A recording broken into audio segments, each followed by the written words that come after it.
Have Ping done it again and made the driver of the year? Today, we're going to find out. Before we get stuck into this review though, guys, make sure that you hit the subscribe button down below so you don't miss any of the future videos that we've got coming to help you spend your money wisely and improve your game.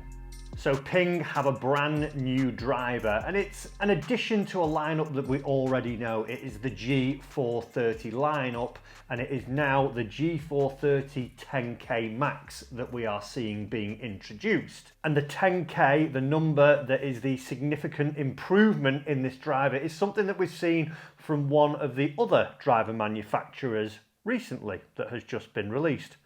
Not too long ago on this channel, in fact. And for me, before we even get stuck in to the tech, how it performs out on the golf course, when I heard there was a driver coming from Ping and it was going to be more forgiving, it was going to be as good looking as the past one, I already had this thing down as done, sign me up. And if you've seen other reviews that I've done on the Ping, you will know that I am a fan of them, and I think that they make a driver that is by far the easiest to use straight off the rack. If, like a lot of golfers, you're someone who doesn't go and get your clubs fit, you just go in, buy what you've generally always used, a 10-degree regular, it would be one that when my friends have asked me, I've pushed them down that route. I would always recommend a fitting, but Ping are going to pretty much be the ones that you can rely on to make sure you've got that straightness,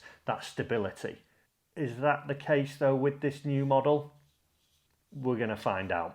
So the G430 10K joins the other lineup. The other lineup is not going anywhere at the moment. We see that the standard version is going to be staying, the LS Tech version and the SF Tech is also staying, so it's just an additure to this one as we look at it. And it's the 10K number which is the important bit about this new Ping G430 model, because the 10K is all about the moment of inertia. For those of you watching who don't know what moment of inertia, simply put, it's about how much the club face twists during impact. On our off-centered hits, toe, heel, top, bottom, if it's struck there, the club will actually start to twist offline a little bit because the mass is going to move around where that ball is. So what we're trying to do is try and keep it as stable as possible to make it as forgiving as possible, and this is measured in thousands.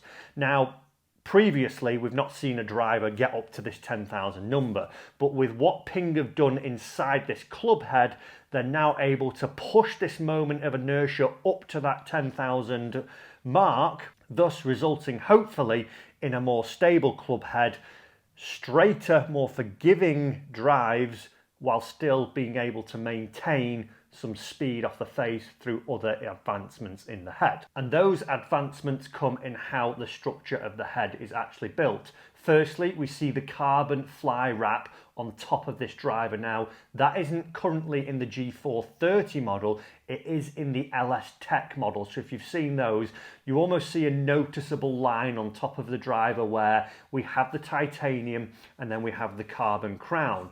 The reason for this, it allows less weight to be placed up on top of the crown, which then can be redistributed throughout the driver towards the bottom and towards the back, which is where Ping have put now a 28-gram fixed weight. Again, something that we don't see in the other models. We see that you're able to move the weight in the other models, as where this one now stays fixed. Through that weight saving as well, what they're able to do is stretch the shape of the driver. It still remains at 460 cc's, but it has a bigger profile. So when you put this down actually next to the 430, next to the LS Tech, it's apparent it just looks a little bit bigger. And the other drivers that we've reviewed recently, you see that in all of them. You see the more forgiving model looking a lot bigger. Still remains in that 460cc, but it's how they've stretched it. They've made the sort of bottom, the shallow part of the driver closer together to be able to push the footprint wider. But one of the things that we don't want to do is lose distance. When we try and enhance forgiveness and we want to make a stable driver, it sort of doesn't make sense that you would then have a speedier driver. But through variable face thickness now, actually making the face a little bit thinner in certain places, heel, toe, they're actually able to maintain that distance. So with the weight loss and then being able to redistribute that around the face and around the head of the driver, they're actually able to marry distance and forgiveness together.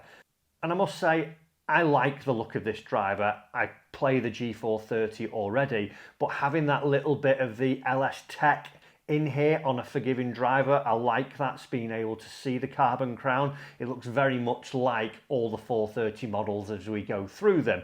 It's got the sort of etching in there in the silver and that lime greeny yellow colour. Keeps the turbulators in there. The bottom of the club looks very similar, bar that fixed weight position, but overall it looks pretty good. So we know about the tech in the driver. We know that this thing should be forgiving, and I'm expecting to see quite a lot of straight ball flights from this driver, knowing that Ping already make great drivers that are so easy to use. If they've increased this a moment of inertia, this thing should surely be the easiest driver to hit out on the market. Well, I headed down to the golf course to give it a test and actually find out how it would perform. We hit some shots at the range and we hit some shots out on the course, spending a bit of time to actually see how it felt, see what it looked like behind the golf ball, and also get a gauge on what it was like before we actually get some data on this driver.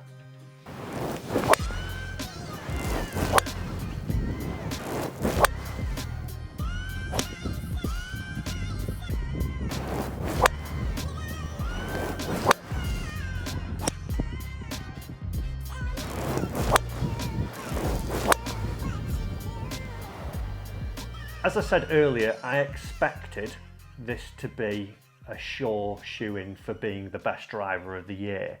And I don't know whether it's because I hold Ping drivers in such high esteem, knowing that they are the ones that you can just rely on. If you're not going to get a fitting, I always say to my friends, if they're not going to bother with that, I would probably just sway towards Ping because you know what you're going to get. And that may have left me a little bit underwhelmed with this driver.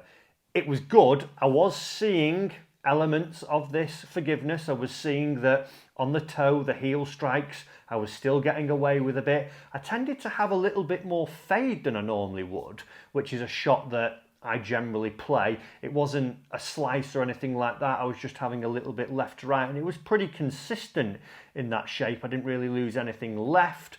But I didn't expect what I expected to see, probably an over-expectation on my behalf, because it wasn't massively different to where I am with my G430 that I currently have in the bag. Now, it was pretty consistent in terms of its curvature, its forgiveness, toe, heel, top, bottom. I wasn't seeing real dodgy ones dropping out of the air, really big calves. But I wasn't overwhelmed or blown away by how straight I was hitting it. If you would have told me it was a G430, I probably would have just said, yeah, okay, no problem. Obviously the only difference with it being looking different from the top. One thing that was interesting though, it felt slightly longer on some of the shots. As I was hitting it at the range and out on the course, I felt like it was a little bit longer in terms of the carry. It felt like it was just staying in the air, just maybe 5 or 10 yards longer when I was doing that initial testing. But we'll find out if that's true when we get to some data in a moment. But the initial feedback is probably where I expect it to be. It's a good solid driver. It looks great. I prefer the look of having the carbon fly wrap on top, and it does what it does. I maybe would have expected a little bit more straightness from it, but initially pretty good. Before we get the data though, let's talk price. Now, if I have a little Google at the moment before these drivers come out, what I would see is that generally the G430 lineup is coming in at £499, which is round about $550. Now this one, the G430 10K Max, has an RRP of £599, which is going to be just into that $600 mark. And this being part of the current lineup, the other ones are still current drivers, I would maybe expect it to be a little bit lower. I don't think it'll go into stores at £599, maybe $550. And I'd expect it almost to fall in line with the current models, the LS Tech, the SF Tech, the G430. but it'll be interesting to see if that is the case when it actually hits stores in the coming weeks. But $599, it's round about where the majority of the big four are at the moment. So could it be cheaper? Maybe, but we're yet to see that. So it's time to get some data and see how the G430 10K stacks up when it's actually put under a little bit of scrutiny. Is it just the same as my G430, or is it actually going to be more forgiving and longer?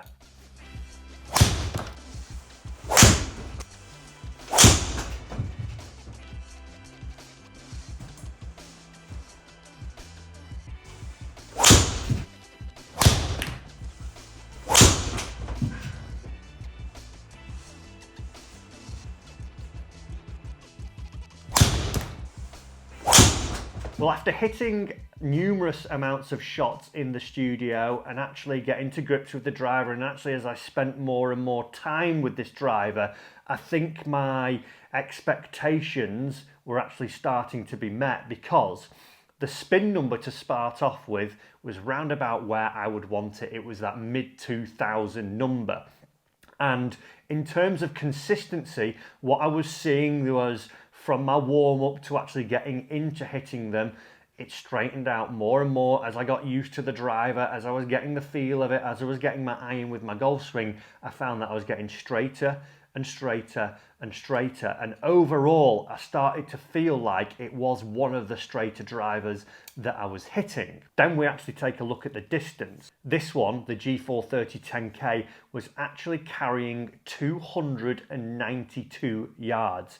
Now, my swings improved a little bit, and I did feel, like I say, I was getting more and more out of this and really getting into my rhythm. But overall, for something that's promising a little bit of forgiveness and then to have that distance with it, I think is exactly where I want it to be. If we can marry distance and forgiveness together, that is a great thing for every golfer out there playing. Is it another knockout of the park? Is it another best driver of the year from Ping?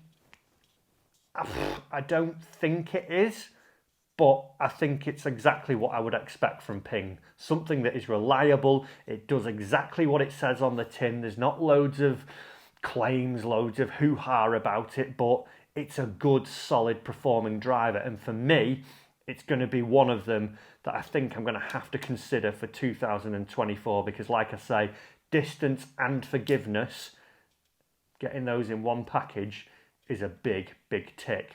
Just the one thing that might stop it going in other people's bag is how good the G430 already performs, and that little price gap. Let me know if that would be something that might hold you back from going on this driver. But overall, another good driver from Ping. I hope you've enjoyed this review. But as always, leave us a comment down below, subscribe to the channel, totally free to do, and we'll see you in the next review.